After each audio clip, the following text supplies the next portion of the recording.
Nahatraban'Andrea, salama dao tsika. Iananatsiny ny tsy fahatarana moa zany fa olana ara-teknika ka zao tsika vao afaka mihoneto sy manatanteraka ny fandarana catéchisme d'adulte.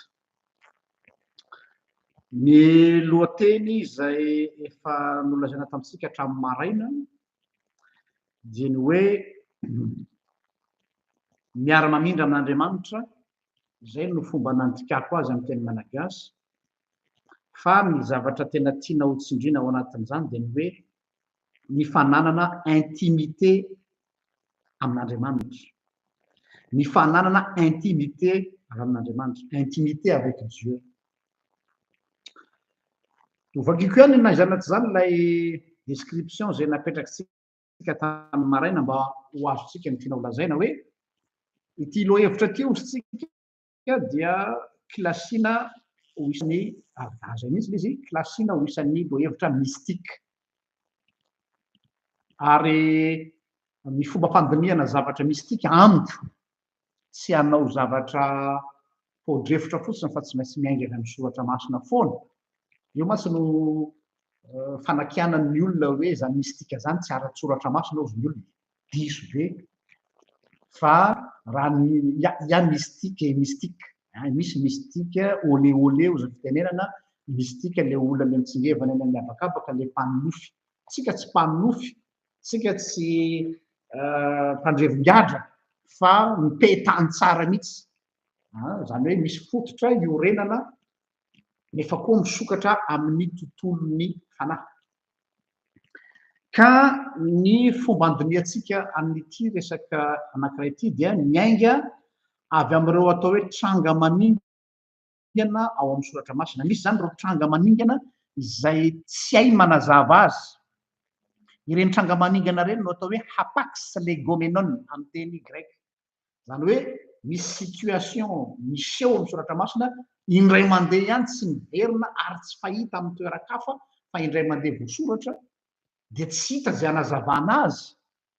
dia reny no tranga maningana reny natao hoe hapax. Ka matetika ny ho an'ny mpianatra teolojia na olona nanao teolojia rehefa sendra n'ireny hapax legomenon reny, zany hoe tranga maningana tsy miverina indroa fa indray mandeha ihany, dia donc tsy hita izay hanazavana azy, dia tonga dia kilasiana hoe zavatra maningana reny tsy tokony asiana resaka fa avelany fa cas spécial na cas particulier. Marina ihany zay ara dogmatique, tsy azo hanorenana fotom-pampianarana, tsy azo hanorenana dogma ny hapax legomenon. Saingy matoa ny soratra masina amin'ny teny hoe ny soratra rehetra izay nomeny mitsindry mandrin'Andriamanitra dia maninona ozy? Mahasoa avokoa ho fananarana, ho fanitsiana, ho fitaizana ao amin'ny fahamarinana. Ny soratra rehetra. Donc tsy azo atao ankilabao fotsiny hoe tranga maningana io dia noho zany tsy andaniana fotoana na tsy resahana na koa hoe dangereux miresaka an'io fa lasa mandeha loatra any amin'ny lafiny resaka mystique. Fa za manokana dia mahaliana reny cas spécial zay tsy firesaka reny nefa ao baiboly, ary ho azany ireny hapax reny no anisan'ny fototra ara-tsoratra masina hanorenako ny spiritualitéako. Tsy mitovy ny resaka dogme sy ny resaka fotom-pampianarana ary ny resaka spiritualité. Tsy samy hafa reo. Ny dogma dia hoe inona ny fototra hijoroako ara-tsoratra masina, fa ao amin'izay fototra hijoroako ara-tsoratra masina zay dia manana ny fomba hanehoako izay fotom-pampianarana hijoroako zay aho amin'ny alalan'ny spiritualitéako. Ny spiritualitéako zany dia personnalisé, ary fomba anankiray hanehoako ny fifandraisako amin'Andriamanitra. Io resaka spiritualité io a tsy de resahana firy loatra fa atahoran'ny teolojiana maro sao de manjary mivoana, sao de mandeha makany amin'ny fampianaran-diso. Misy fahamarinany any zany raha misy olona atao hoe ahoana rehetra zany atao hoe olona charlatan na manararoatra dia mety azony androena fampianarana dia mivoana tokoa. Ka izay no mahatonga nanapa-kevitra hoe andao resahana fa tsy atao fotsiny hoe tranga maningana de mipetraka any amin'izay misy azy any. Zay zany no fampidirana zay resahantsika eto. Ity thème ity ity lohevitra ity dia ny tenir à cœur anahy manokana. Eto zany de resaka ahoana hoe filazako an'izany hoe anao tête à tête aminareo hoe lohahevitra izay anisan'ny mahakasika ahy personnellement. Averiko indray lohahevitra anisan'izay mahakasika ahy personnellement zany hoe tena ny spiritualitéko mihitsy no ho zaraiko aminareo eto. Zany hoe misy côté eo amiko ilay côté mystikako no hoezahako zaraina aminareo. Efa niteny taminareo teto foana aho hoe zaho aho ary ijoroako zany je suis un protestant libéral et à la fois mystique. Zay ny courant théologique ijoroako. Je suis un protestant libéral et mystique et fier de l'être. Tsy andany fotoana nazava an'izay tsika efa nisy resaka lavabe natao tamin'izany. Fa matetika ilay côté mystique sy libéral, le hoe mystique et libéral, pôle nord sy pôle sud io. Raha ny tokony izy tsy mahay miaraka ireo. Ny olona libéral de tena allergique ny olona mystique mihitsy. Hoe reny le olona le mpaninofo lava, reny le olona le milaza azy fahitana, mahita fahitana, reny le olona les illuminés. Zay ny esoesoten'ny libéral am'zareo mystique. De l'autre côté koa ny mystique manoloana ny libéral de hoe reny ny olona rationnel, reny ny olona carré intellectuel tsy misy aim-panahy fa tonga dia théologique fotsiny. Zany hoe deux mondes matetika tsy mifanome reo. Fa za kosa de mahita ary expérience vécue izy hoe tena azo atao tsara ny sady libéral no mystique. Iainako amin'ny andavanandro zay zavatra zay ka zay mahatonga hoe ho resahako le izy. Ary tsy hoe noho izaho manana zay fironana sy firehana izay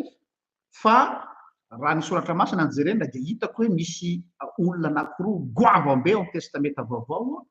apôstôly izay ataoko hoe ikoizana indrindra dia i Jaona sy Paoly sady grand théologien sahako miteny hoe Paoly libéral satria manamazava ny hoe ny libéral masy ny protestantisme libéral sao de tsy haitsika fa misy olona mivoy zavatra diso hoe mivoy ny atao hoe liberté chrétienne, ny fahafahana kristianina ary ny fahafahana kristianina de ateraky ny fotom-pampianarana amin'ny fanamarena maimaimpona amin'ny finoana. Lava be iny tsy resahantsika fa azonao reverenana jena any amin'ny vidéo taloha. Nefa koa Paoly miainana misy expérience mystique zay voalaza hoe misy fotoana aho izy Paoly nentina nampiakarina tany amin'ny lanitra tsy fantatro izy na tao amin'ny tena na tsy tao amin'ny tena fa nampiakarina quelque part tany ao izy. Dia tsy tena niresahany betsaka izy fa niresahany kely fotsiny. Fa tsy tena inona nataony Paoly zava-dehibe. Fa asehony hoe sady libéral sady tena théologien izy nefa koa izy libéral. Azo atao tsara zany mampivady an'ireo. Torak'izay koa i Jaona, théologian'ny Jaona zany ane ka matanjaka be ho an'izay mahalala ny théologian'ny Jaona, nefa hitatsika le côté mystique ny Jaona ny amin'ny fotoana izay nanoratany apocalypse ka napahitana azy ny vision apocalyptique. Donc zany amiko reo apôstôly roa reo dia exemple concret hoe azo atao tsara ny mampivady ny côté mystique sy ny côté libéral na théologique. Raha zay no resahantsika azy. ao arak'izay efa nolazaiko foratra am'izay de hoe ny spiritualité ako dia ça ne regarde que moi tsy misy tierce personne na afaka mitsabaka sy afaka miditra tsehatra ny amin'ny spiritualité ako amin'ny fifandraisako amin'andriamanitra le intimité ako amin'andriamanitra zany intime zany fantatrareo tsara fa tena cercle fermé fa na izany na tsy zany dia ao anatin'izay intimité ako amin'andriamanitra zay a de fomba anankiray anehoako manifestevako ny fifandraisako aminy relation personnelle le izy ary tsy misy nizaniza olona afaka mitsabaka ao anatin'izay donc raha misy tierce personne aminareo no miteny hoe tsy mety io fomba fifandraisanao amin'andriamanitra dia tsy afaka manao an'izany ianao satria tsirairay de samy manana ny atao hoe spiritualité ary raha miteny hoe spiritualité anao de avec S donc ny spiritualité dia personnalisé fa tsy standard no zany ny olona zay miezaka manao spiritualité ho standardisé mialatsiny amy teny baranana manao standard ny spiritualité miainga avy amin'ny tenany dia ivela dia efa mamadika ny spiritualité ny ho dogme izy ny dogme zavatra iombonantsika ny dogme zavatra hitambarana satria fototra fa ny spiritualité kosa dia manifestation ny relation ny olona tsirairay amin'andriamanitra ka no zany mety tenanao kina moa zany anaovanao an'io fampianarana io raha ohatra ka relationao personnel amin'andriamanitra kina no anadalanao anay eto amin'ity catéchisme d'adulte ity tsara fipetraka ny fanontaniana ny tanjony zao catéchisme izao androany dia tsy ny hanome anareo exemple mihitsy hoe za ataovy ohatra tsy hany mihitsy le izy na koa hanome leçon de morale amin'ny olona hoe ity no arao fa fampirisihana antsika hitrandraka bebe kokoa handalina io resaka intimité anao amin'andriamanitra e mety hitenana hoe za efa mamaky baiboly isan'andro za mivavaka adiny ray adiny roa zany sasany za mifady hanina ao zany sasany za mamonjy pèlerinage ao sasany za mamonjy retraite spirituelle tsy zay le izy fa les relations nao amin'andriamanitra no les qualités de relation voilà tsy le manière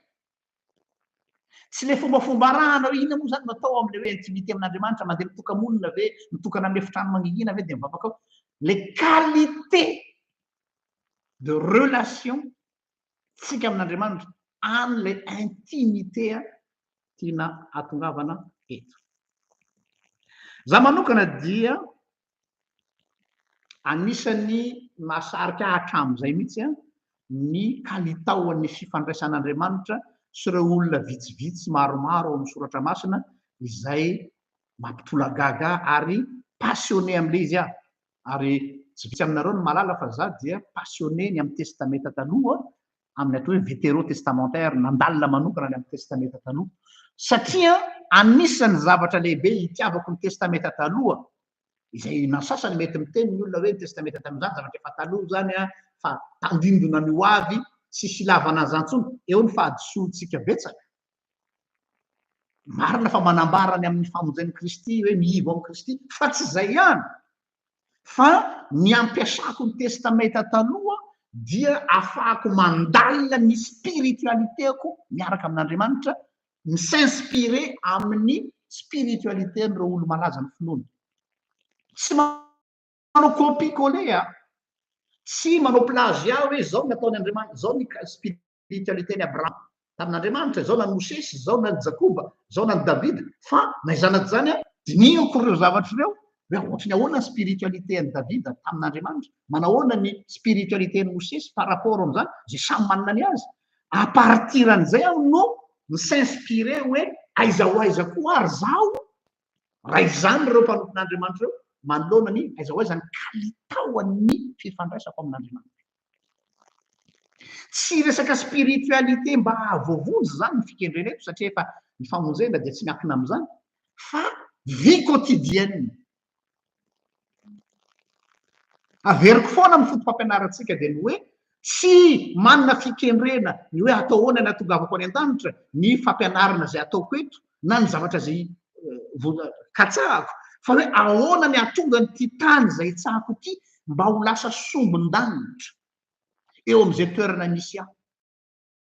ary inona moa ny lanitra zay fitoeran'Andriamanitra ahoana ny atonga asy Andriamanitra hiara-monina isan'andro ahoana ny qualité de relationko amin'Andriamanitra izay le izy ohatra ny fiainam-pivady any fiaina mifankaty hoe ny tantsy rehefa mpivady olona doziny hoe efa tratra ny tanjona efa samy vita mariazy inona tsony moa fa de tsy siasana lotsony fa ao anatin'le fanambadiana ao anatin'le relation dia ahoana ny mahatonga n'le relation nareo mivady de qualité fa tsy hoe efa vita soratra amiko izy ka tsy afaka hoakaiza tsony inona tsony moa ny andaniana andro am'izany maninona hiasa loha am'izany non ao anatin'izay mihitsy no ahoana ny ahafahana manatsara ny kalitaon'ny fifandraisako amin'Andriamanitra amin'ny andavanandro zay le izy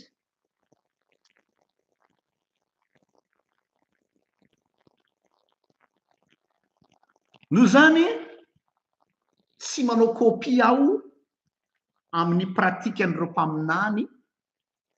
na koa ireo patriarka fa misinspiré fotsiny miainga avy amin'izay no zany de efa mampiomana sahady aho ho atsika zay mpanaraka ny catéchisme d'adulte fa ny zavatra zao zaraiko aminareo androany de tsy mba zavatra objectif toy ny mahazatra hatram'izay ny zavatra zay zaraitsika eto dia manana fijery objectif zany hoe amin'ny akapobeny standard ho an'ny rehetra fa androany ny zavatra zao lazaiko eto de zavatra subjectif mihitsy ary assumeko le izy kanefa na de subjectif zany hoe ny subjectivité eto zany hoe mahakasika manokana hoe ny fifandraisako amin'Andriamanitra de tahak'izay koa manahoana ny fifandraisanao amin'Andriamanitra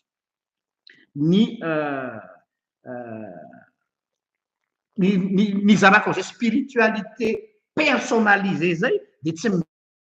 midika hoe afaka manao zay tiako atao tsisy idiranao io fa niany fifandraisako amin'Andriamanitra de zay tiako atao no atao tsia misy cadre théologika voafaritra kosa nefa ny karazana balise ary eo no tsara apetraka tsara hoe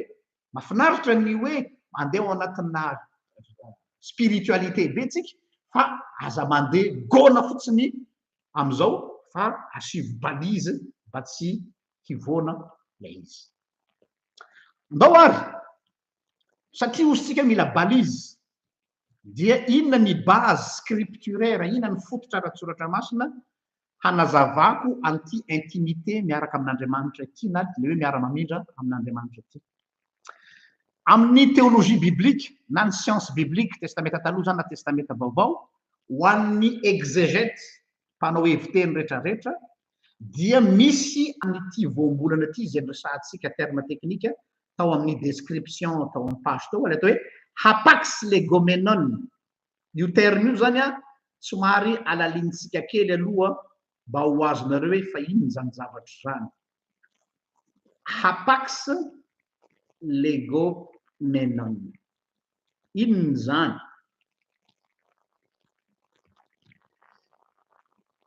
io terme théologique io ho azy efa malala de fa arabaso raba tsara ho azy tsy malala dia zao nareo ny voalohany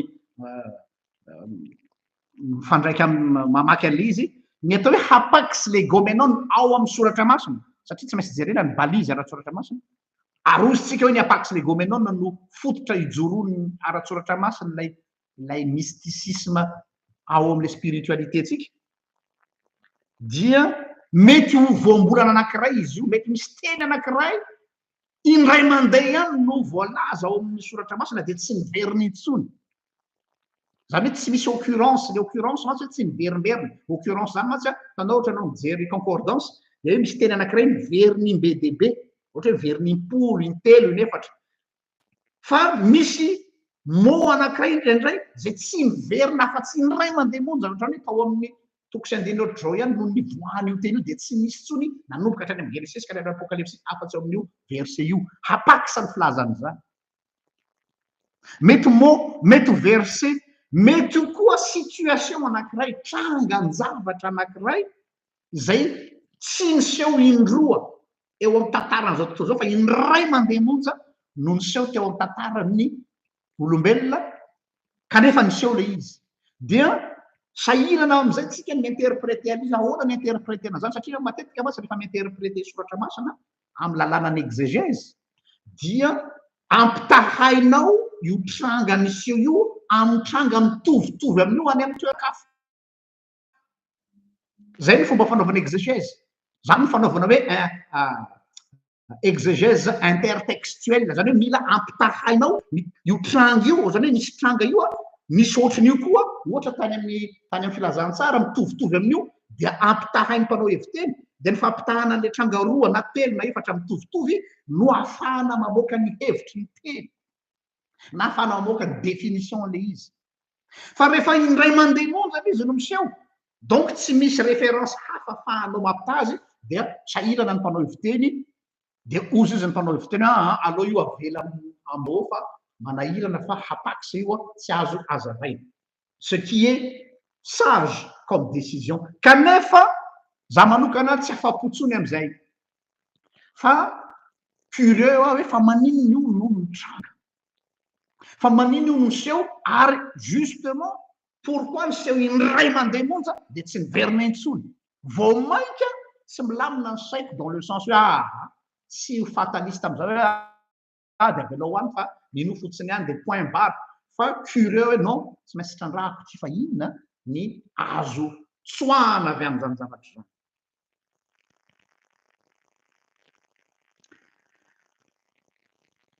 ny zavatra ankiray zay tsara ho fatatsika tanareo reny ho atsika zay manana dictionnaire ny baiboly na ho atsika mampiasa dictionnaire de la bible reny iza moa no ahoana moa ny fomba nanoratana ny dictionnaire ny baiboly mivoaka kehitra hoe mivoaka anatin'le le thème atsika efa tiako ho azonareo le approche méthodologie ko manazava an'izao zavatra zao ny dictionnaire ny baiboly rehetra misy eto am'izao tontolo zao na dictionnaire ny baiboly farany lafo be na faran'izay mora be dia ny fomba namaritana ny terme biblika anankiray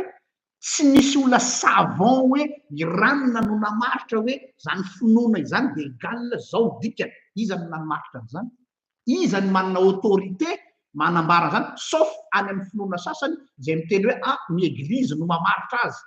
andeha tsy dirako fa domaine ny zareo zany fa raha ny dictionnaire ny baiboly rehetrarehetra misy mba bibliste ihany tena dia anazavanareo ny fomba fanoratana dictionnaire na baiboly dia travail d'occurrence no atao zany hoe ny mpanao heviteny dia mitsipona ilay voambolana na ilay phrase na ilay situation manomboka hatrany amin'ny genesis ka hatrany amin'ny apocalypse zany hoe tena manao travail d'occurrence filazana zany na travail na concordance tanareo le concordance fizana takelaky dia manao ohatrany karazana statistique système statistique dia hoe ty teny ty niverina tary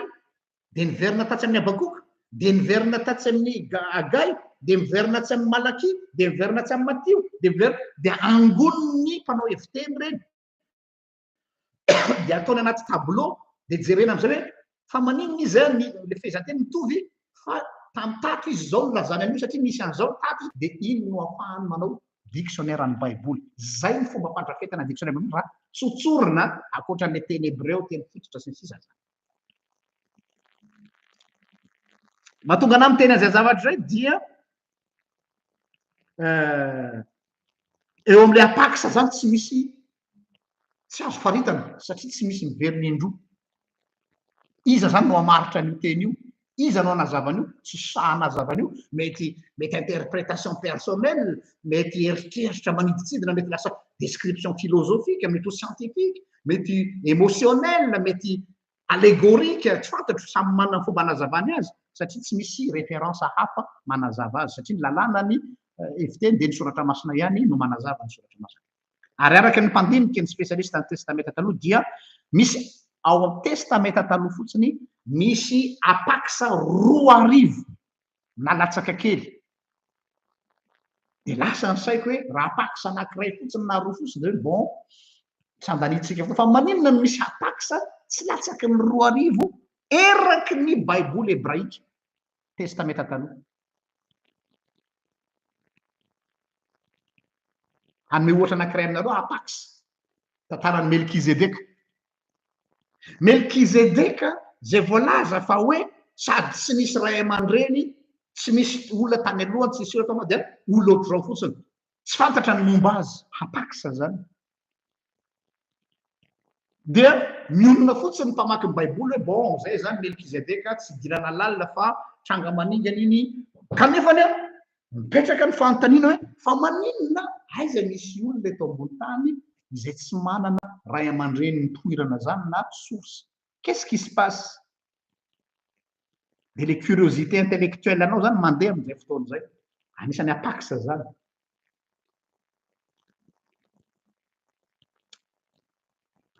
anisany hapaksa anankiray ihany koa akoatra ny resaka hoe verset na mot dia misy le atao hoe hapaksa existentielle somary teknika kely aloha tsika voalohany de aveo tsika manazava bebe kokoa am'izay misy zany le atao hoe hapaksa existentielle ny filaza azy io hapaksa existentielle io a dia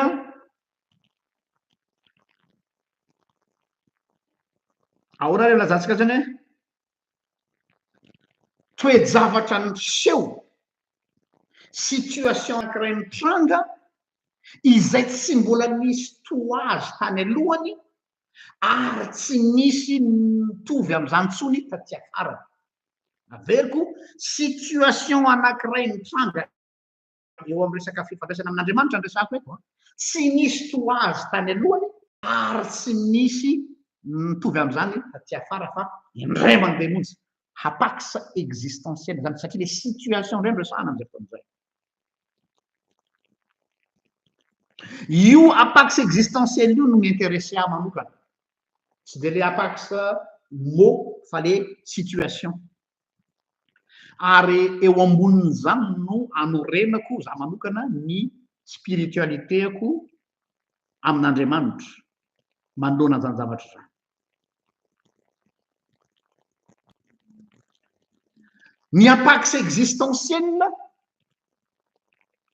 ny hapaksa existentielle dia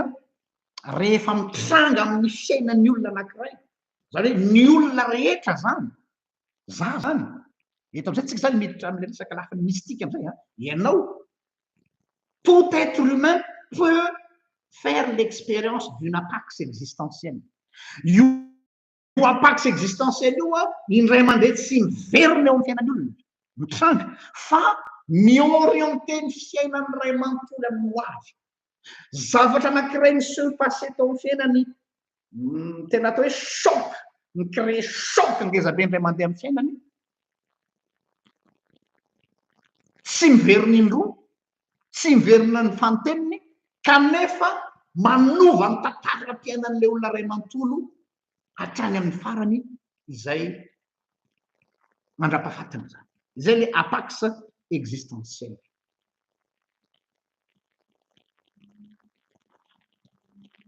zany hoe le hapaksa existentielle no point de départ fa tsy hoe iny no filambatra tsy hoe iny no finalité tsy hoe iny no tanjona ohatra zao Paul zao nanana hapaksa existentielle tamin'izy teo amin'ny lalany Emaosy tonga de nisy zavatra niseho passé ray mandeha tao amin'ny fiainany le izy nisehoany Jesosy de nitenenany Jesosy eo masa resaka mystique eo de niteniny de teo zay za no Jesosy zay enjehanao dia une bonne fois pour toutes zay niseho tamin'iza moa izy tamin'ny Paoly ary tsy misy fahitana tsony taminazy fa iny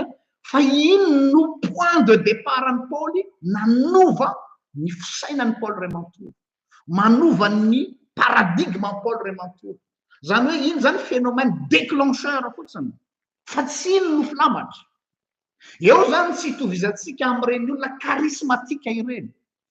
na am'ireny olona ataotsika hoe olé reny izy zany de mametraka ambony ny fahitana de lasa hoe za dia manana famezam-pahasoavana manana fahitana za mahita fahitana za manofy za miresaka amin'Andriamanitra reny olona reny mametraka amin'ilay hapaksa raha zay ny lazantsika azy ho flamatra hoe io zany no tany dia mifaly izy mijanona treo ny fifaliany mijanona treo ny hoe zay zany azo natao hoe finoana hoe za manana relation mystique amin'Andriamanitra de zay tsy zay ny tanjona ao anatin'iny tranga mystique iny fa hoe coup de tonnerre coup de canon famoazana izay miorienté anao makany amin'ilay tena hitadiavan'Andriamanitra anao fa ny akamaroantsika tavela teo ohatra misy olona tena za tsy mandany zany mety misy olona tena nahita fahitana misy olona tena nahare feo misy olona tena misy zavatra mahagaga inexplicable mitranga taminy de iny foana no tantarainy maraina atoandro hariva za nahita fahitana za nanofy za narary mafy de misy zavatra se passé tamiko de misy zavatra miracle tsy azoko hazavaina de iny foana de everiny fa iny no atao hoe vie chrétienne or iny point de départ fotsiny izay tsy iny mihitsy no filazantsara fa iny karazana ahoana re zany hoe karazana kodiposy karazana vazovazoko fomba terme ampiasaiko hoe felaka évangélika fela tanao ohatra ny olona anankiray mety tsy tena tonga saina tsara fa somary felana ny tamaina vao taitra ohatra le olona zany mbola somary ohatrany zinzin zany tanao le vao mifo iny de mbola ohatrany zombie tsy fantatra tsara na hoe miratra izy sa matosa de indraindray somary ozon'olo mifo azy ianao indraindray somary tobasana rano mangatsika dia zay izy vao mikirapaka efa misy iny na somary felana ny tamaina kely samy manana fomba fanaovana azy ny olo iny le situation iny resahana eto l'expérience mystique ne sert qu'à ça et ça s'arrête là fa tsy hoe iny avy eo no taretinao lavabe de lasa tetezina daholo ny fiangonana hoe za mahita fahitana za mahisitranja saosy za zao erreur satria lasa mampifantoka ny olona any am'izay anao fa tsy any am'ilay afatra de Kristy zany misy olona vitsivitsy olo malaza ny finoana ohatra Saint Augustin olona tena migalabona tao anatin'ny atao hoe fafinaretan'ny nofo hédoniste dia au fur et à mesure teny amin'ny fiainantena izy nanomboka tsy alezy tsony izy migalabona tao anatin'ny fafinaretana ara-nofo de nanamelo tena tratrany atao hoe sentiment de culpabilité de indray andro zay am'izay misy zavatra ny se passé zay le apax existentielle za tsy miteny apax ana voambolana fa existentielle misy rivotra tempête be ny fofofo de nanokatra ny baiboly teo alohany de nisokatra ny baiboly de nitombe juste eo am'le verset izay milazany amin'ny resaka fafinaretan'ny nofo filalaovan-dratsy fanirin-dratsy sy sisa zany hoe tena mitombe apic am'le zavatra iainany Saint Augustin de nanomboka teo Saint Augustin no araka ny tantarany na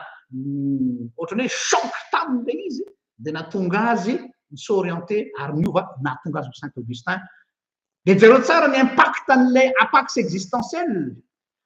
tsy le apax existentielle ny zava-dehibe fa ny conséquence an'le izy dia miteraka vokatsoa ho an'ny maro de iny Saint Augustin nanorona ny confrérie augustinien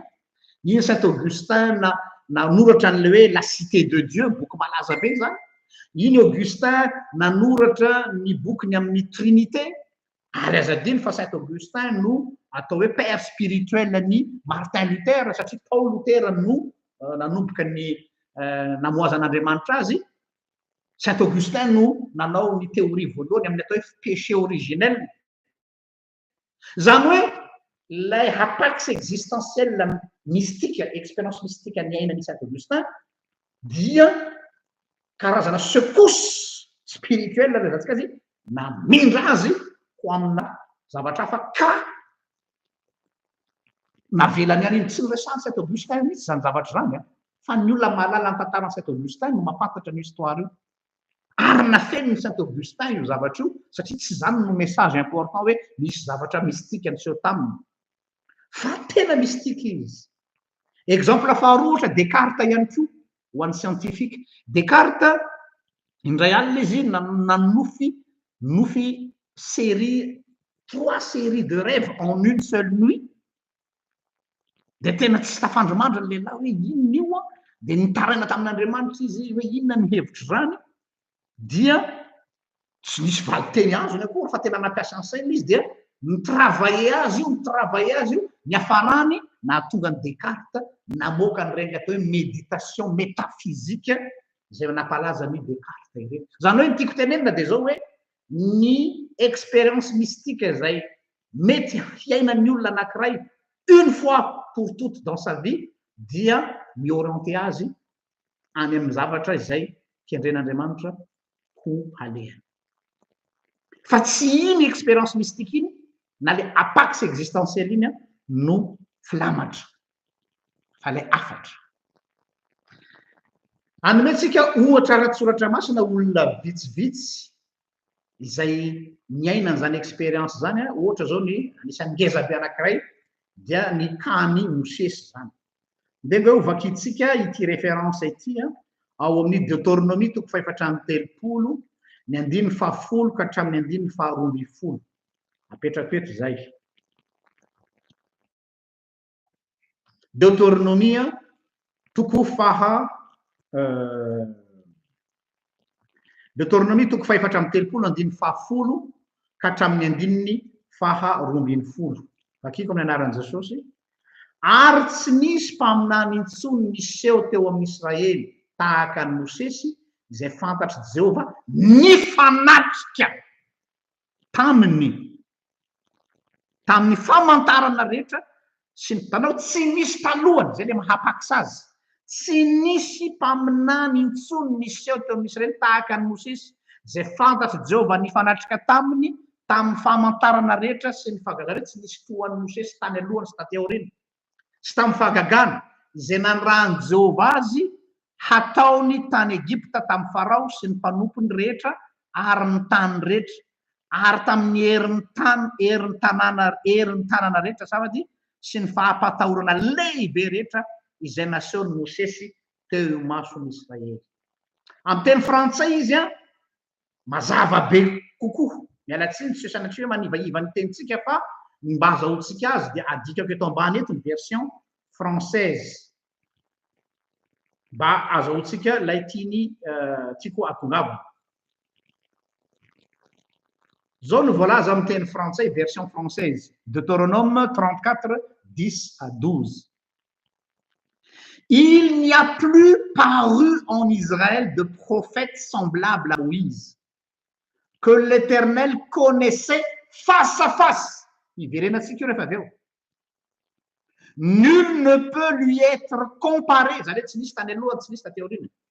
Pour tous les signes et les miracles que Dieu l'envoya faire au pays d'Égypte, contre Pharaon, contre ses serviteurs et contre tout son pays, et pour tous les prodiges de terreur que Moïse accomplit à main forte sous les yeux de tout Israël. Zany hoe tsy misy ozy izy mpaminany na dia antson'Andriamanitra ho mpaminany daholo ary mpaminany rehetra afaka nifanatrika mivantana amin'Andriamanitra face à face to face izy rery no nahazo an'izay privilège zay raha jerena amin'ny baiboly teny hébreu io hoe face à face io dia hoe nez à nez mbola akaiky intimité zany intimité zany resatsika zany izy tsika mos hoe manao face à face zany de ohatry hoe manao débat de manao face à face de anao tsy ambadiky latabatra reny de zany de mbola misy elanelany zany mety hoe manao face à face amin'ny alalan'ny débat Facebook tsika na face à face misy 100 mètres fa izy face à face eto arabaky teny mihitsy nez à nez avec l'Éternel. Sary ambadika am'le hoe nez à nez de mitovy amin'ny renim-pianakaviana anankiray misangisangy amin'ny zanany kely tanao le zazamena vava de lalaovina ohatr'izao miorona le zanakao ny mioronao tanao tsika ray aman-dreny rehefa tena manao câlin zay misy izy manao câlin le zazamena kely iny de raisinao ohatr'izao le zaza de ataonao ohatr'izao eo amin'ny orony oronao izay le nez à nez izay ny type de relation an'Andriamanitra sy Mosesy. Raha atao amin'ny teny hafa de hoe tena cercle rapproché akaiky an'Andriamanitra Mosesy. Tena nisy intimité inexplicable teo amin'izy mianaka. Dia raha atao amin'ny terme hafa de hoe nanana zay privilège manokana io zavatra resahana io. Privilège manokana izay tsy ho ananan'ny olona rehetra fa natao ho azy manokana. Tsy ndriko tsara, natao ho azy manokana.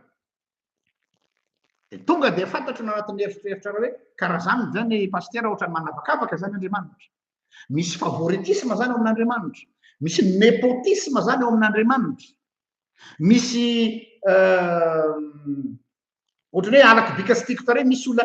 men'Andriamanitra tombony manokana ve izay ny compréhension saintsika azy hoe tombony manokana fa izay no plan'Andriamanitra ho azy. Fa Andriamanitra koa manana plan manokana ho anao. De ny problema nefany io le plan'Andriamanitra manokana aminao amin'ny resaka intimité io tsy trandrahanao. Fa ozanao ny zava-dehibe rehefa mino an'Andriamanitra de ampy azy zay. Rehefa mino an Jesosy de fa ça me suffit. Fa fanaradian Jesosy mpandray fanasany tompo kristianina ina tsony vao radiavanako za efa pasteur. C'est pas une intimité d'être pasteur. C'est pas une intimité avec Dieu d'être berger. Les mpiandry. Tsy manambara hoe akaiky an'Andriamanitra misy masolo teny nareo zao efa akaiky an'Andriamanitra koa satria nareo efa lasa pasteur, nareo akaiky an'Andriamanitra koa satria nareo lasa mpiandry. Diso zany, fonction fotsiny zany, andraikitra fotsiny entinao manompo an'Andriamanitra zany, fa le intimité avec Dieu, ça n'a rien à voir avec le ministère, ça n'a rien à voir avec la responsabilité dans une église, c'est une qualité de vie. Izay enao sy Andriamanitra. Fa mes convictions de Dieu aimerait, souhaiterait d'être proche, tena akaiky atsika. Fa isika no tsy lina am'izany. Ny ampiasaitsika an'Andriamanitra dia ataontsika fitaovana fotsiny Andriamanitra, azahoantsika fitahiana hoe manana problema zany raha Jesosy, va ao problemako. Zay fotsiny relation tsika an'Andriamanitra, relation de maître et seigneur. Oui, oui, za mpanompo disait, ditanareo, za tsy contre an'iny tsy contre an'iny le hoe anka izy Andriamanitra, za mpanompo, no zany dia eto aho zany. Fa ozy Jesosy tsy nataoko mpanompo intsony nareo fa nataoko inona? Sakaiza. Tadidinareo nisy fotoana nanao publication teto za iny hoe mitady naman'Andriamanitra de nisy tsy natatiny tsika tsy namana zany fa tsika mpanompon'Andriamanitra. Satria si ao anatin'ny eritreritry ny olona misy l'intimité, Dieu veut être intime avec vous. Tsy haiko raha azonareo hoe c'est pas une degré spirituel, tsy hoe olona efa manana degré spirituel ambony be aza sy miresaka degré spirituel zany ny fivavahana, tsisy an'izany. Tsy ohatran'ny olona anankiray manao karatéka hoe troisième dan, quatrième dan, cinquième dan, sixième dan, efa maestro be ara-panahy, tsisy idirany zany. Soit ianao ao, soit ianao tsy ao anatiny, tsisy an'izany degré zany atao fivavahana. Fa ny qualité ny relationao aminy. Izay no natao ho an'i Mosesy, fa inona koa no mba tiany atao aminao. Jeremia 3:4 izy zaho manana ny hevitra heverako anao. Amin'ny teny malagasy izy mbola tsy mazava tsara, zaho manana ny hevitra heverako anareo. Fa amin'ny teny français, car je connais les projets que j'ai formés sur toi. J'ai des projets de vie avec toi, Jean-Luc. Mais est-ce que tu es prêt à le vivre avec moi? Fa tsy hoe any any tanjona de ho any an-danitra. Matetika zany tsika kristianina mahantra ara-panahy daholo tsika. Ina le fahantrana ara-panahy natafiditra any an-danitra dia ho tahin'Andriamanitra zay menakavy. Zay daholo ny kristianina 750 isanjato dia zay ny vavahana. Ahoana le tafiditra any an-danitra? ary ahoana nitahin'Andriamanitra any mianakavy mahantra indrindra noho ny olona rehetra ianao fa ny fiainana mandrakizay dia manomboka ety ozy izy jaona ny relation anao dia ety ianao dia efa manana zay qualité de relation avec Dieu zay io qualité io tohizana any an-danitra fotsiny fa tsy andrasana any an-danitra indri rovina re zany tonga any an-danitra dia mba tena hita maso an'izao Jesosy zao a mba tena hita maso an'izao Andriamanitra zao a mba tena hisy fifaneraserana ao amin'Andriamanitra dia olona miandry daholo ao anaty salle d'attente mais pourquoi attendre il faut déjà le vivre ici et maintenant c'est possible Moïse l'a fait Abraham l'avait fait David l'a fait pourquoi pas moi pourquoi pas toi fa maninona mahantra ara-panahytsika tavela am'le hoe ina no hoaninay androany ina no tafianay androany ahoana ny tafiditra any an-danitra dia mijanona daholo tsika rehetrarehetra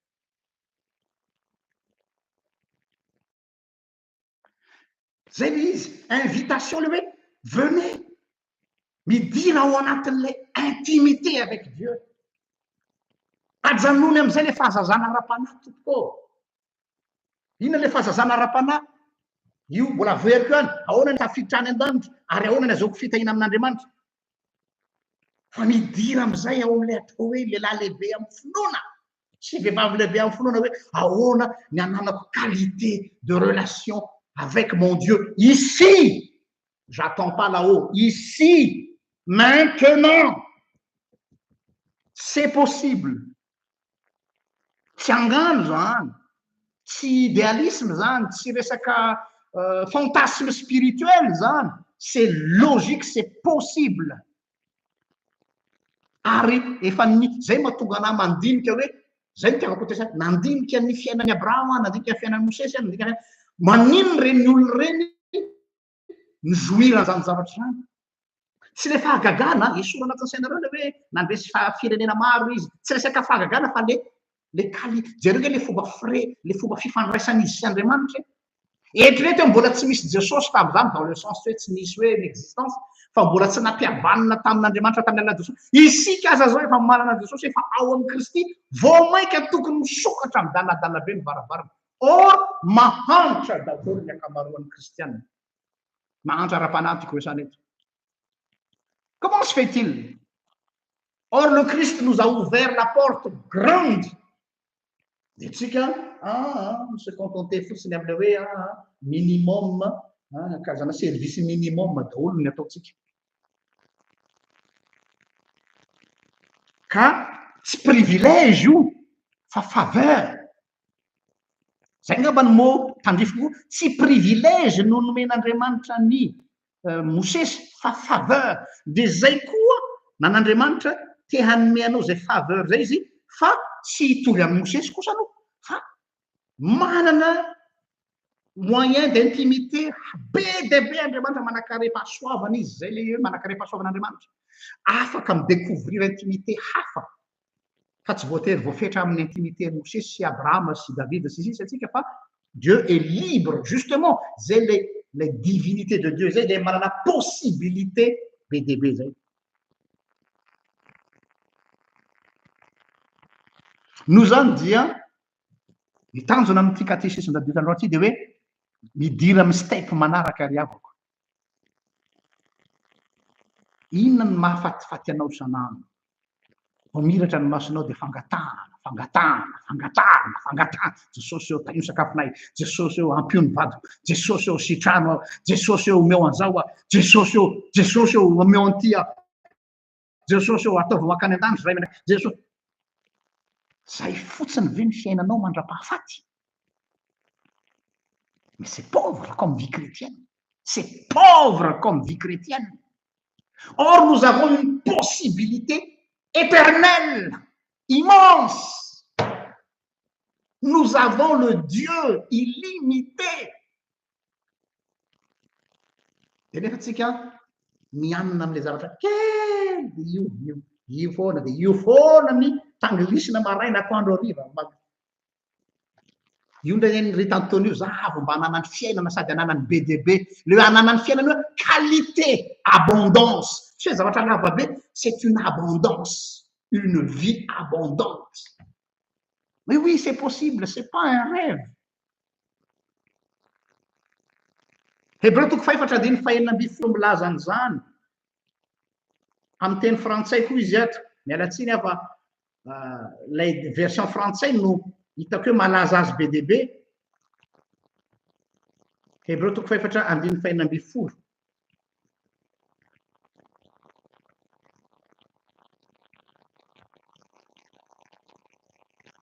Amin'ny teny frantsay izy dia hoe approchons-nous donc avec assurance du trône de la grâce afin d'obtenir miséricorde et de trouver grâce pour être secouru dans nos besoins. Amin'ny teny malagasy izy dia hoe aokontsika hanatona amin'ny fahasahiana ny seza fiandrianan'ny fahasoavana mba azahoantsika famindram-po sy fahasoavana ka hamonjenantsika amin'ny andro mahory. Tiako be ilay fomba ilazan'ny mpanoratra ny Hébreu azy eto hoe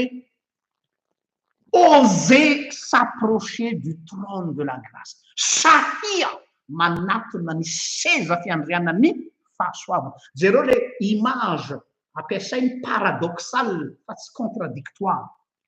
Ny contradictoire mantsy hoe tsy mifanome. Contradictoire zany mainty sy fotsy, mazava sy maizina. Fa le paradoxale contraste. Ohatrany anao zao manao lobaka fotsy dia manao pataloha mainty dia misokajana tsara le akanjo. Paradoxe ny filazan'izany, contraste ny filazan'izany. Dia ohatr'izay koa le paradoxe eto dia le hoe seza fiandrianana zany mampatahotra zany.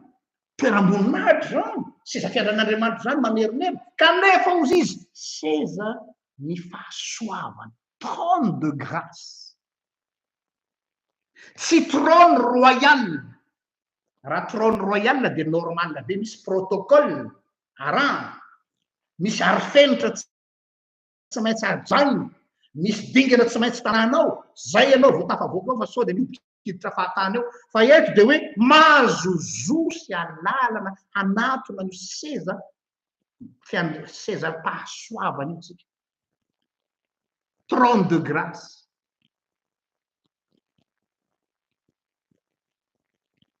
Ary mahatonga an'io possible dia satria Kristy no efa nanokatra lalana. Vao maty tao amin'ny Jesosy Jesosy dia inona nisy? Sokatra ny rideau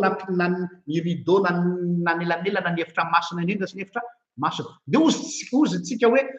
iny anie symbole fotsiny, nambanitsika izy symbole fotsiny iny ny amin'ny hoe vita fihavanana amin'Andriamanitra ny olona. Oui, mais pas que. Mahazo miditra ao amin'ny efitra masina indrindra amin'izay ianao ary tsy mahazo matahotra ny faty, mahazo mivoaka sy miditra ao, zay koa le izy. Taloha ny mpisorona be ihany manana lalana mitsofoka ao, ary tsy izy etiny fa indray mandeha isan-taona, ary misy ritualy tsy maintsy arahana. Fa izao tout le monde peut entrer dans le lieu très saint de Dieu. Ny problème anefa ny tsy miditra ao anatin'izay lieu très saint zay tsika. Tsy mijoira an'izay fanatonana ny seza fiandrianan'Andriamanitra zay tsika. Fa dia hoe vita fihavanana amin'Andriamanitra zany dia zanak'Andriamanitra dia ça me suffit. Sobre be zany tsika. Or tena ohatran'ny hoe io misakafo be dia mihinana, mivokisa, vokiso ny tsinainao, ataovy zay mahafaly anao. Nefa ianao kena allo mba kelikely ihany afa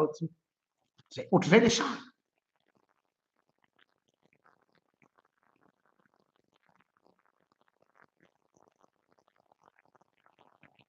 En même temps, eo anilany ihany koa mampatsiaro antsika hoe iza io atontsika eo amin'ny seza fiandrianana io? Andriamanitra. Zany hoe misy sary Hébreu toko efatra dia faina amby folo eto zany mijongle, fanareo olona le manao ohatra sitra le manao jonglage reny manao jonglage mitanisa. Hainy tsara mijongle an'le atao hoe transcendance n'Andriamanitra sy ny immanence n'Andriamanitra. Zay le voambolana eto. Transcendance de Dieu et immanence de Dieu. Idiratsika lalina kely io. terme théologique ilay izy kanefany a tsy azo atao mampivaraotsana anareo fa ilaitsika ilay izy inona le transcendance de Dieu et l'immanence de Dieu. Mety hoe transcendance dia ny zavatra zay midépassé atsika tsy azotsika takarina amin'ny saitsika amin'ny expérience-tsika amin'ny émotion zavatra ce qui nous dépasse. Dieu est transcendant. Dieu nous dépasse, nous dépasser imagination-tsika, nous dépasser ny vinavinatsika rehetrarehetra. Si possible, tsy accessible ho anao satria transcendant ohatra hoe manerinerin'Andriamanitra. Zay le hoe avipetraka, zay le transcendance. Insaisissable, tsy azo samborina, tsy azo tazomina, tsy saisissable zany satria midépassé atsika, zay le transcendance. Noho izany dia tsy isika mihitsy no takina hanakatra an'izay transcendance n'Andriamanitra zay satria mitapy eo anao raha ohatra ka ianao no miezaka manakatra azy. En revanche, ny mifanohitra am'izay nefa de zao afaka miexpérimenter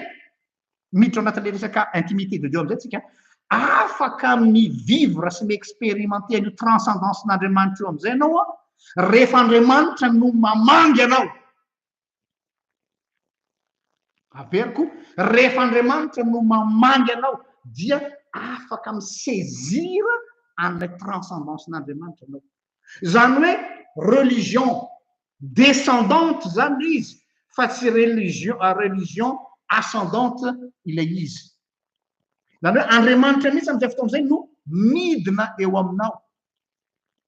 Andriamanitra no mamangy anao manomboka hatramin'ny Genesis toko voalohany ka hatrany amin'ny Apocalypse dia lazainy mihitsy hoe Andriamanitra no mamangy, ilay Andriamanitra inaccessible, transcendant, manatona ny olona dia lasa immanent izy, zany hoe azo atonina. Dia isika afaka manatona an'Andriamanitra zay tsy azo atonina. Eo le contraste. Isika afaka manatona ilay Andriamanitra tsy azo natonina satria izy no manatona atsika, izy no mamangy atsika, ary zay ny filazantsara. Andriamanitra mamangy ny olony. Manomboka amin'ny Genesis toko voalohany, Jehovah-Andriamanitra mitsangatsangana ao amin'ny saka. Jehovah-Andriamanitra nitady any Adama sy Eva, namangy ny olona. Jehovah-Andriamanitra no mantany any Kaina hoe fa nataonao aiza ny rahalahinao. Io lay transcendance n'Andriamanitra midina manatona ny olona dia lasa immanent izy, zany hoe azo atonina sy azo resahana.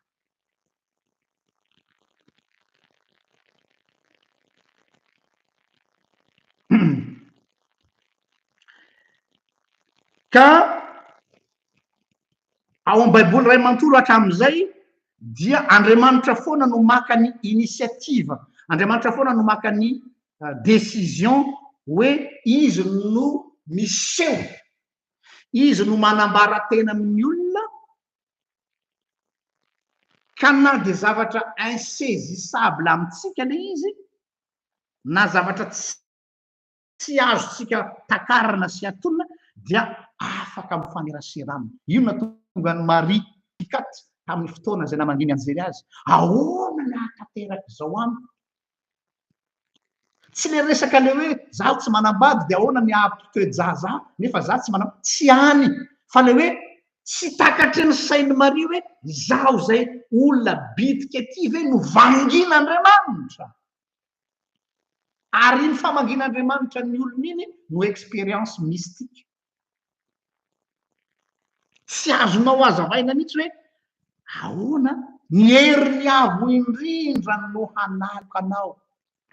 ny herin'ny avo indrindra no hanalika anao. Iny tianytenena hoe manalika anao hidina eo aminao, ny lanitra no midina eo aminao fa tsy ianao no mandeha manakatra ny lanitra.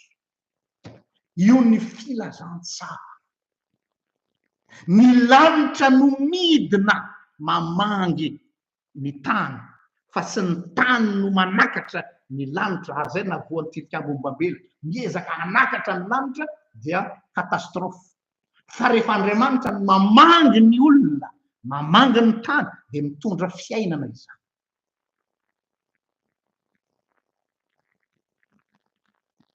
Ny lanitra no miondrika. zay le filazantsara le hoe mibebay anareo fa efa akaiky ny fanjakan'andriamanitra le akaiky eto tsy resaka fotoana fa hoe efa manatona atsika ety nampidinina atsika ety ny fanjakan'andriamanitra dia lasa accessible ho atsika ilay fanjakan'andriamanitra zay lavitra atsika tany aloha satria mamangy atsika izy.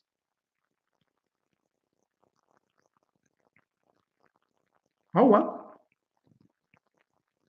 ka sindrina ao anatin'izany le hoe initiatevan'andriamanitra ny miaborde atsika ary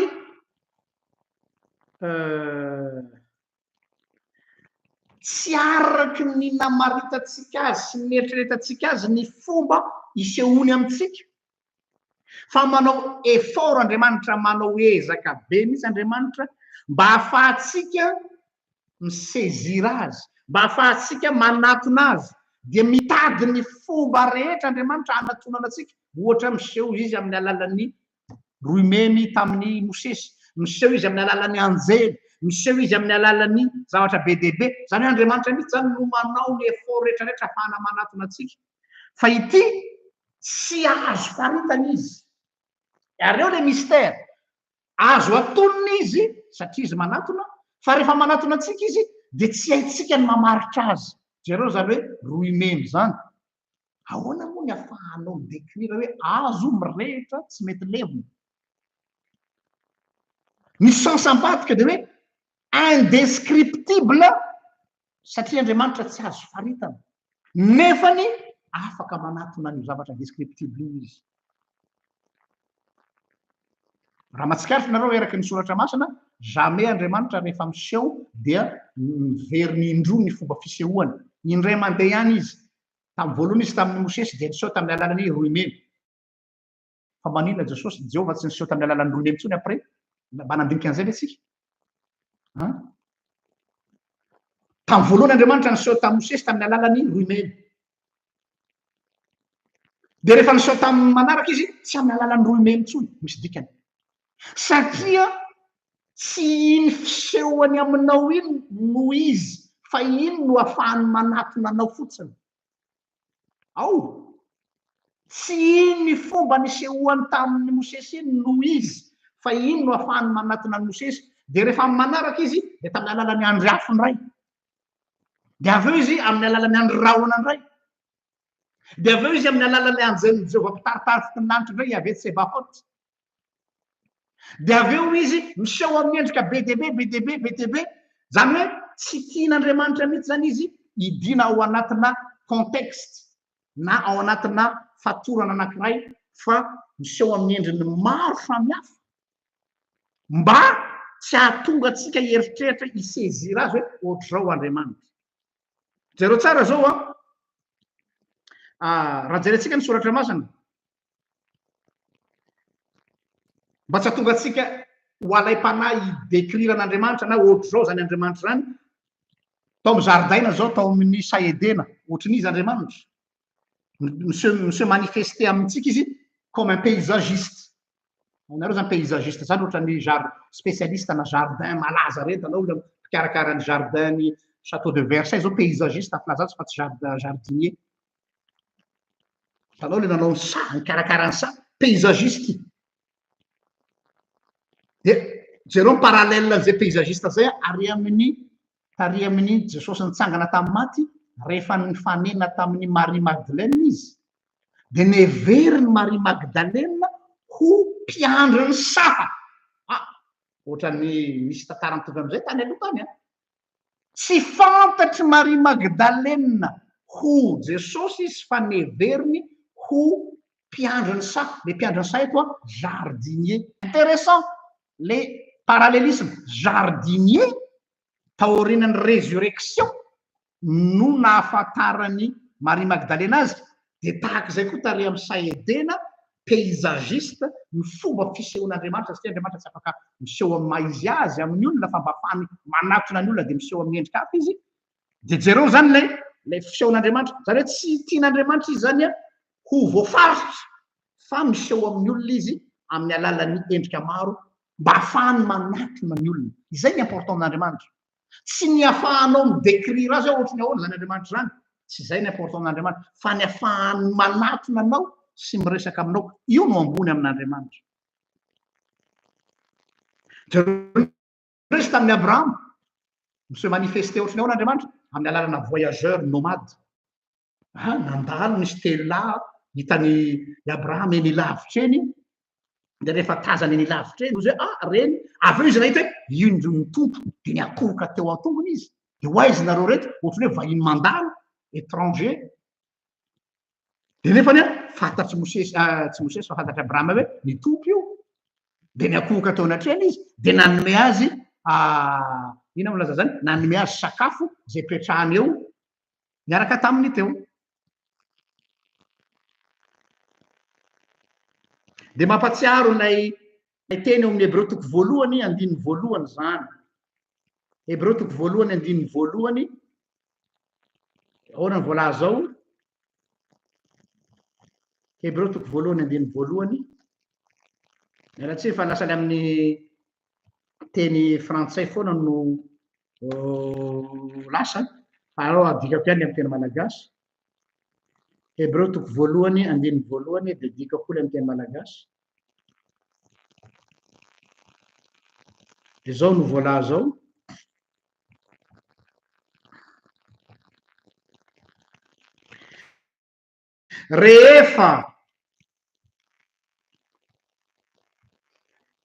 rehefa nampitenen'andriamanitra tamin'ny samihafa sy ny fanao samihafa tamin'ny fanao samihafa ny fomba izy tenenan'andriamanitra amin'ny mpanompony ao amin'ny teny français après avoir autrefois à plusieurs reprises et de plusieurs manières parler à nos pères de nitohiny moa ny andininy faharoa hoe fa am'izao andro farany zao kosa dia amin'ny alalan'ny zanany no iresahany amitsika tsy ny m'intéresse atsika aloha fa manazava hoe ahoana kay ny fomba nataon'andriamanitra izay le transcendance le immanence ndray dia le saisissable zany zany hoe lay azo atonina mba hatonga lay andriamanitra tsy azo atona teo lay andriamanitra inaccessible teo lasa azo atonina izy ary mba afaka manatona azy faran'zay akaiky ahafahan'andriamanitra manatona atsika akaiky indrindra de nitadiny fomba rehetra andriamanitra ohatra nanao ny taberna kely izy tsy tian'andriamanitra tsony mosesy no rery no miakatra ny tendrombohitra hoe iresaka aminao ao de avy any mosesy mitatitra dresaka hoe zao lazain'andriamanitra taminareo fa tany tendrombohitra fa andriamanitra mihitsy naka initiativa hoe hoeref voan'israely aho de natsangany ny taberna kely de nasinan'lay sanctuaire de tao andriamanitra no midina mamangany israely de zay teresaka tamin'ny jehova andriamanitra de manatona eo taberna kely satria andriamanitra no midina fa tsy ny olona no mandeha mitady azy efa nisy fotoana ny olona hoe zay te hiresaka aminy tadidinareo tsy mila anao tsony zahay anambara an'andriamanitra aminay fa alao zahay no mandeha hiresaka amin'andriamanitra any tendrombohitra rozy andriamanitra dao ary omano ny olona de rehefa niomana ny tonga andriamanitra akory ny zavatra tranga sy hay natonina fa saiky nahafaty azy ary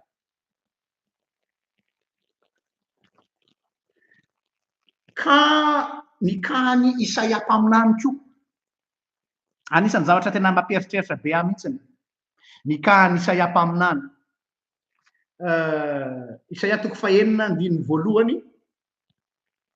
misy an'ity teny ity Isaia toko fahenina andininy voalohany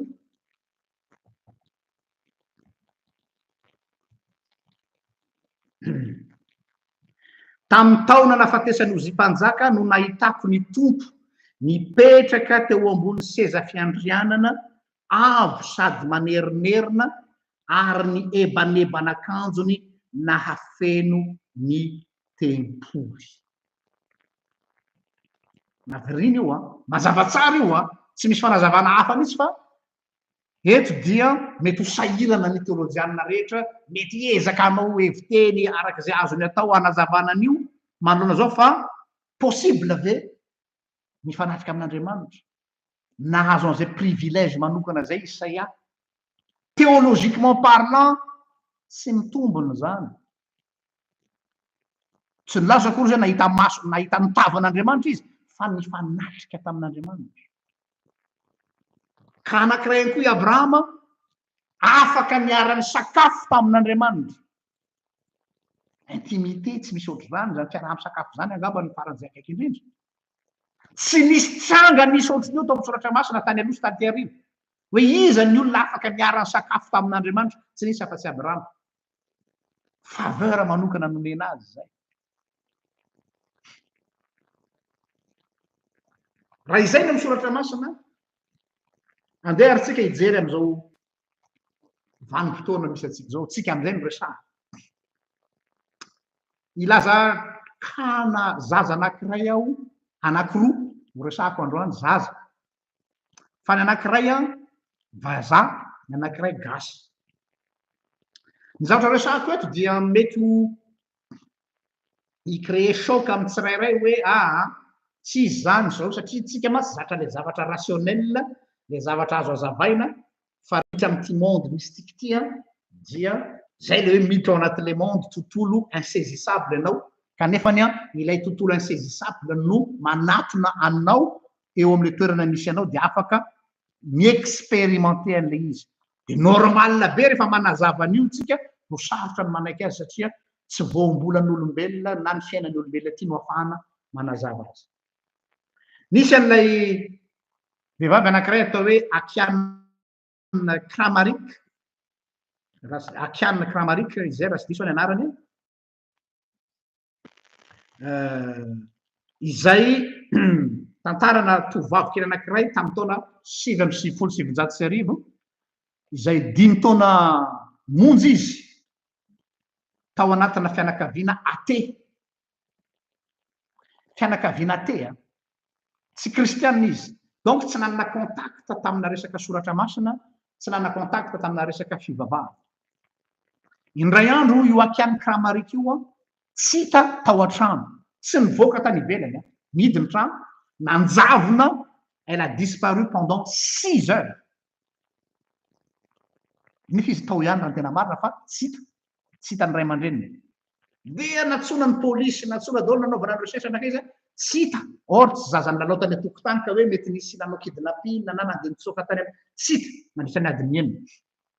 Ary après 6 heures izy mipotra tapoka de façon inexplicable. Be dia be nanao réaction hoe non c'est du n'importe quoi, canular io, zao io, sy ny sisa sy ny sisa.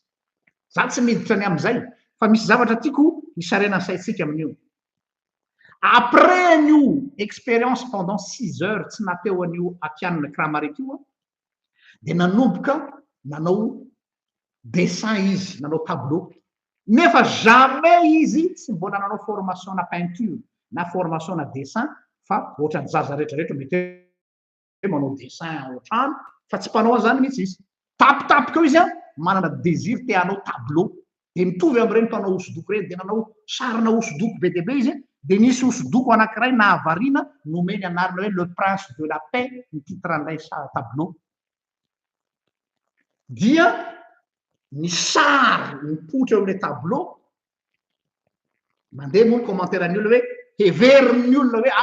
Jesosy ve io sa anjely ve io sa ino io, peu importe, fa na mijery an'ilay sary aza mahavariana. Fa ity ny tena nahavariana. Natsona ny expert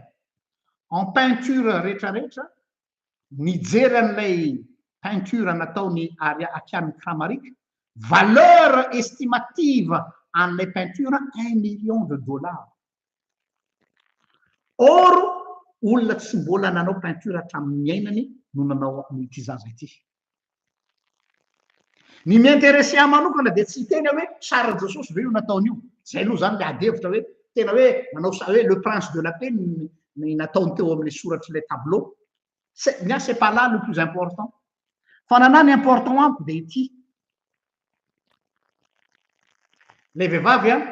le zaza tsy nitezana tamin'ny finoana kristianina. Athée tsy mbola nahalalany amin'izany Jesosy zany, tsy fantany akory zany. Ny ray aman-dreny tsy namela azy contact amin'io satria azy adino fa izay koa information anankiray fanampiny izy dia tsy navelan'ny zareo hianatra tany am-tsekoly fa natao nampianarina natao an-trano satria tsy tiany zareo zany sao dia influencena amin'ny resaka kristianisme, amin'ny resaka finoana dia zareo zany mieduke azy tao an-trano sy nampianatra azy scolarisé tao an-trano. Ny fanontaniana napetraky ny olona rehetrarehetra ninninona zay mety ho fanakianana azy atao satria izy inexplicable humainement parlant zany hoe insaisissable. Izy any nampafantatra azy zany le prince de la paix zany. Taiza izy nandritra ny adiny enina. Ary fahatelo fa ahoana ity zavatra zay nataon'ity zay tsy azo azavaina nefany valeur an'izy valeur inestimable. Za manokana rehefa nanaraka an'io documentaire ny amin'io Akiane Kramariky io dia zao zavatra anankiroa ny tonga ao an-tsaiko. Ny voalohany dia ilay teny misoratra masina ao amin'ny Joela ao amin'ny Isaia toko fahaenina andininy toko fahadimy amby enimpolo andininy voalohany. Isaia 65:1.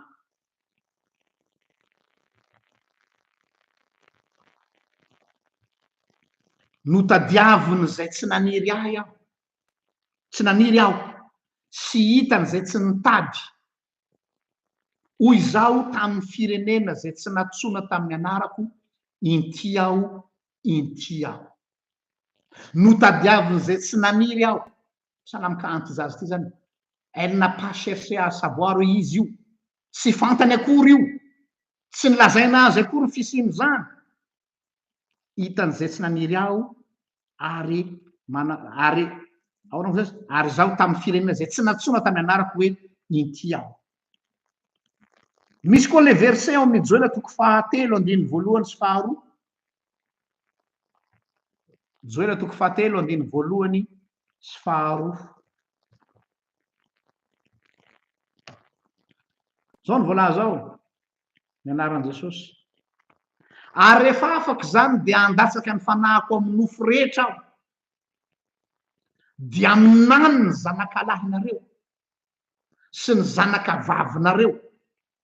ny lahy antitrareo hanofy, ary ny zatovinareo ahita fahitana, ary na dia ny mpanompo lahy sy ny mpanompo vavy aza dia handatsahako ny fanahiko amin'izany andro izany.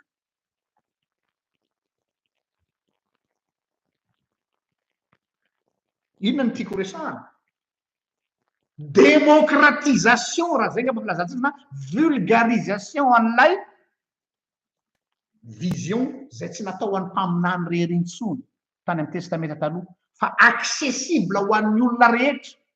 Ary ny tena marina moa tsy accessible fa Andriamanitra mihitsy no manambara tena amin'ny olona zay tiany. Tsy voatery ao anatin'ny cadre d'église. Ary tsy voatery ho hainareo teolojianina azavaina sy ankatoavinareo teolojianina vao hoe nareo marina io. Dieu est souverain. Afaka mifidy zaza salamity izy. Justement mba hanehoany an'la izy ny adalanao ampamenatra ny endry. Dia ity ny zavatra faharoa, argument faharoa hanazavako an'io kany Akiane Kramariky io. Rehefa nanorina ny tabernakely Andriamanitra, nampanorina plutôt ny tabernakely Andriamanitra, dia niteny tamin'ny Mosesy izy hoe mifidiany ianao artisan mpanao asa tanana maromaro hanao an'ny zavatra rehetrarehetra, dia nomen'Andriamanitra ny sombotsombon'ny fanahiny mba hahaizany manao an'le izy. Zany hoe ilay savoir faire izay tsy mbola nisy modèle mitovy amin'io sanctuaire io fa zavatra teolojika ara moa hoe ny sanctuaire io na lay tabernakely io dia endrik'ilay tabernakel'Andriamanitra any an-danitra.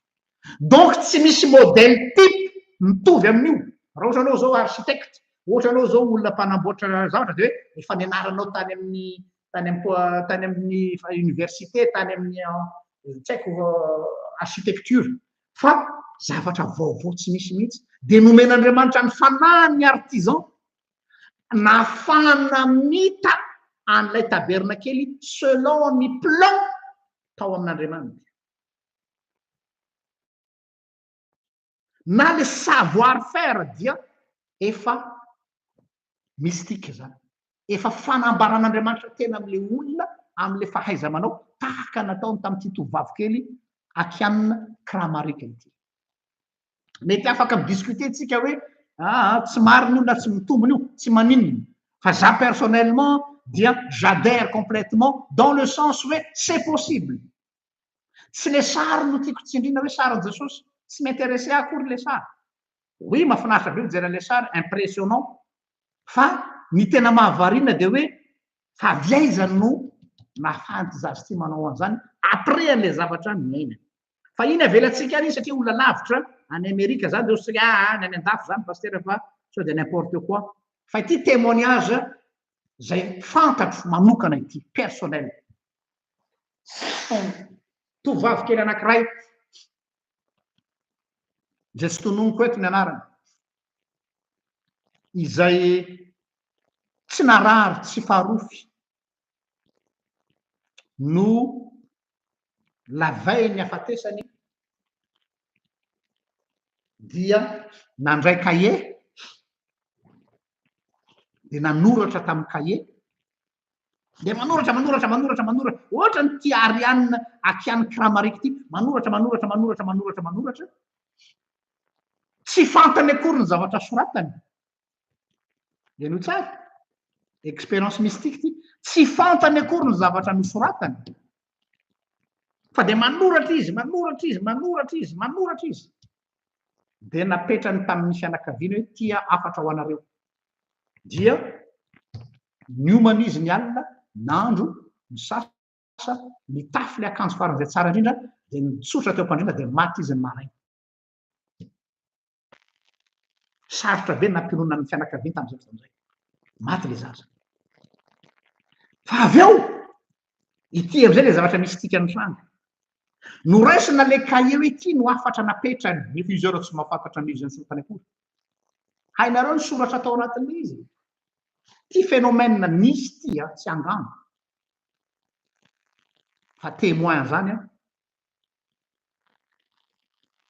misy olona maromaro ohatra olona samihafa zany mamaky an'le cahier dia misy tsy mahita an'le soratra fa ohatrany hoe feuille blanche. C'est pas du n'importe quoi zao lazaiko anareo zao et j'ai pas intérêt d'inventer des choses. C'est pas tsy za mihitsy no hitantara-tsanga tsy aman'olona tsy mba tiako ny laza zavatra ohatrany fa tsy maintsy resahako izy mba lazako aminareo hoe misy io expérience mystique io na eken'ny manam-pahaizana io na tsy eken'ny manao misy io ary ny fomba ataon'Andriamanitra matetika any amin'ny olona tsy ampozinao. Olona maromaro mamaky an'le boky le taratasy le cahier misy tsy mahita fa feuille blanche no hitany dia le olona mahita io le soratra ve dia tsy hitanao io dia ohatrany manany ihany zany dia olona ohatra hoe fa ianao ve mitapitapy tsy soratra zany io rangahy misy io izy le anankiray tsisy io izy ny ray dia farany dia natsoina olona maromaro nanaproforisa dia nahagaga ataontsika hoe misy olona tsy fantatra firy samihafa daholo misy mahita an'le soratra misy tsy mahita an'le soratra teo aloha zany dia efa noza hoe misy zavatra tsy milaminy ity. Fa ny zavatra faharoa nanaitra tao anatin'le izy le soratra tsy teny malagasy tsy teny frantsay tsy teny espagnol tsy teny izy fa ohatran'ny soratra hébreu ancien de droite à gauche. Zaza ho io sao dia teninareo anka olona nanao théologie dia manoratra hébreu fa anao koa paster mety raha vrai tsy zaza gasy tsotra mpianatra ery amin'ny sekoly ambara fototra ary tsy fantany akory ny zavatra ny soratany ho ihany dia rehefa azo le izy dia izay olona concerné an'le afatra ihany no navelan'Andriamanitra nahita le soratra ary rehefa nadika le izy zany hoe misy olona manana famezam-pahaizana mahay teny hébreu nandika an'le izy dia nazava ny afatra tsy olazaiko eto le izy satria tsy any important fa ny tiako atongavana dia ny hoe ça se passe ça existe ce genre de choses. Miresaka amin'izany anatina fiangonana anao sarotra be ny aneken'ny ny olona n'izany surtout ny olona rationnel ary indrindra ny théologiana mitovy aminay tonga dia hoe c'est du n'importe quoi zany matetika mantsy ny théologiana raha vao resaka mystique io tonga dia hoe tsy izy zany satria efa zay foana moa no nampianarina azy efa zay foana no nitezana le olona dia normal le izy ary zay mahatonga ami tena ty manome tsina le olona tsy inao le izy mihitsy satria zavatra personnalisé ty resaka ty zay mahatonga ana hoe spiritualité io a personnalisé fa tsy standard donc tsy voatery akatoavinao na akatoavin'ny rakotry sy rabe zay vao mitombony fa zavatra mitranga zany ina ny tiako kendrena ao anatin'ity katesisme ty miresako an'izany rehetrarehetra zany ny but ny ty katesisme d'adulte ty a tsy resaka hoe miidéaliser an'le zavatra wow hoe wow non tsy any fa mianokatra ny saitsika mpino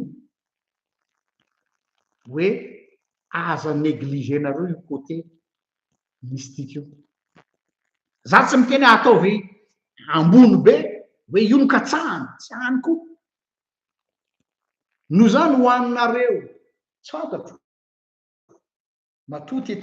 ty sujet efa saiky ny abordeko ty tana fa tsy mety tanteraka fa zao tanteraka mety misy antony mety misy fotoana ny angambany ho any rasendra après quelques années quelques mois quelques jours quelques heures tsy fantatro mitombe amin'ny olona concerné tsy voatery tsika rehetra fa mety olona ray ihany sendra miaino nyty fampianariny ity ka concerné anao le zavatra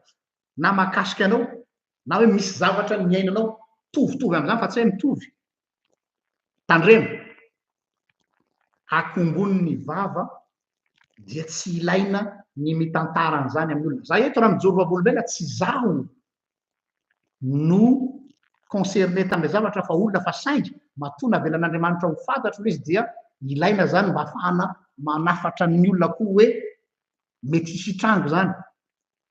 io tovavy io dia tsy miteny tamin'izaniza mihitsy fa olona vitsy ihany no teo ny afatra zany dia hoe tsy azonao atao ny mitantara zany amin'ny olona atrany rehefa ozanao hoe za tsy maintsy mijoro vavolombelona tsy maintsy zaraiko zany tsy maintsy tantaraiko zany problemanao zany za manafatra cadeau omen'andriamanitra anao zay misy antony manokana c'est entre vous et Dieu tsy misy dire hoe ka mila mijoro vavolombelona mila mijoro volombelona ho any am-piangonana mijoro vavolombelona anty mijoro vavolombelona any amin'ny télé dia omezan'ny olona ohatran'lay izy reny marika tatandrazo mialatsiny manona anariny sary tsaratsara sy ny sisa reny ataon'ny olona hoe indrefa misy illuminé vaovao misy adala vaovao misy zay no fantenin'ny olona dia ho viravirain'ny olona any ianao fa raha tena izy tokoa tsy ndriko tsara aloha dia tazono ho anao fa tsy le zavatra mitranga no important fa le orientation le izy ho amin'iny mampitodika anao am' Jesosy ve mahatonga anao hifantoka am' Jesosy ve sa zavatra émotionnel fotsiny zay zany ny tiako atongavana ray zay faharoa manarakaraka an'izay koa raha ataotsika hoe mitohy le izy dia apetrako aminao ty teny ty hoe izay lay intimité anao amin'andriamanitra anareo manokana zay bonus ho anao le izy cadeau ho anao le izy tsy kety tsy zavatra tratrarina ho amin'ny fiainana hoe tanjona amin'ny fiainana sinon ianao ho fandrian'ny devoly rehefa tratran'ny fréariany ianao dia tafiditra ny fanahy mamitaka rehefa tafiditra ny fanahy mamitaka dia mandeha any amin'ny tsy aleny am'izay le izy izay le fandrika dia tahaka nataon'i Jesosy tamin'ireo olona zay nahazo fahasoavana da namody any an-tranonao izy izy dia ambarao amin'ny olona zay nataon'i Jesosy taminao le nataon'i Jesosy ambarao ny filazantsara ny torio fa tazomo anao le expérience mystique fa tsy ilain'ny olona iny fa ho anao iny fa le afatra izay ao ambadikin'iny iny no zarao amin'ny olona mahaiza tsara zany ny distinguer izy hoe le zavatra mitranga sy ny seho tsy natao zaraina amin'ny olona fa natao ho anao satria intimité anao sy Andriamanitra iny fa après le message ateraky ny zavatra miseho taminao iny no zarao amin'ny olona ohatrany nataon'ny Paoly nampaherezan'ny Paoly ny olona dia hoe misy ny fiainana mandrakizay misy ny fiainana any ankoatra dia iny no zarainy amin'ny olona izay zany no afatra amin'ity takariva ity fantatro voaraintsika le izy na tsy voaraintsika satria sujet délicat le izy ary normal be raha misy réaction forte ao anatin'ity ho an'ny olona zay carré rationnel théologien be ny namako théologianina rehetra 90% tsy d'accord amin'io satria na zareo raha vao tsy azo azavaina de façon dogmatique dia tsy ekeny ho marina zao foana ny teniko amarina koa eto azy teniko tamin'ny promotionko sy mpiara-mianatra amiko tao théologie ho zao hoe ny zavatra rehetra tsy azon'ny théologie azavaina eto aho tena misanteny an'izany mba nanao théologie bebe ihany aho fa sahako miteny hoe misy zavatra tsy azon'ny théologie azavaina ny zavatra resahako eto zao a c'est de l'expérience vécue fa ezahiko ho azavaina de façon plus systématique na plus théorique mba tsy ahatonga an'izy andeha dans tous les sens fa ny tena marina c'est quelque chose qui nous dépasse de tsy zakan'ny sain'ny olombelona rehefa midépasse ny sainy de zavatra satria izy te hifehy an'le izy te expliquer an'le izy tu ne peux pas expliquer Dieu zay izy zay fa de samy mahery daholo ao anatin'izany rehetrarehetra zany ravaka sika alohan'ny isaratsika saotra de sosy eo no ny ity takariva zay niarahana ity zay fa ela no naniriko ilazana an'izao lohevitra izao kanefa zao vao tanteraka mifona aminao aho raha ohatra ka tsy voazako tsara arak'izay tokony ho lazaina azy ny tokony nampitaina voafetra ihany ny teny voafetra ny voambolana voafetra ny concept fa miezaka manazava zany arak'izay takakatry ny saina sy zay tratry ny hery fa ianao no anome ny fanahinao anazava ao am-pon'ny olona ary ongoty tsy ho tsarony mihitsy zay zavatra fantatrao fa mety hanimba azy na dia marina aza ka tsy ho zakany mandre zany fa ny afatra ilainy ihany no aoka hamokatra be dia be ao am-pony ny anaranao Jesosy amen zay sy zay ndray ary fa dia mirasoatsika ialalatsiny ho any fahatarana teo a sy izy mety ho fahalavan'ny fotoana fa ny fotoam-bita moa ny tsy mahaleo misapona samita in'Andriamanitra manome fotoana amin'ny manaraka indray raha sitrafon'Andriamanitra tena matompo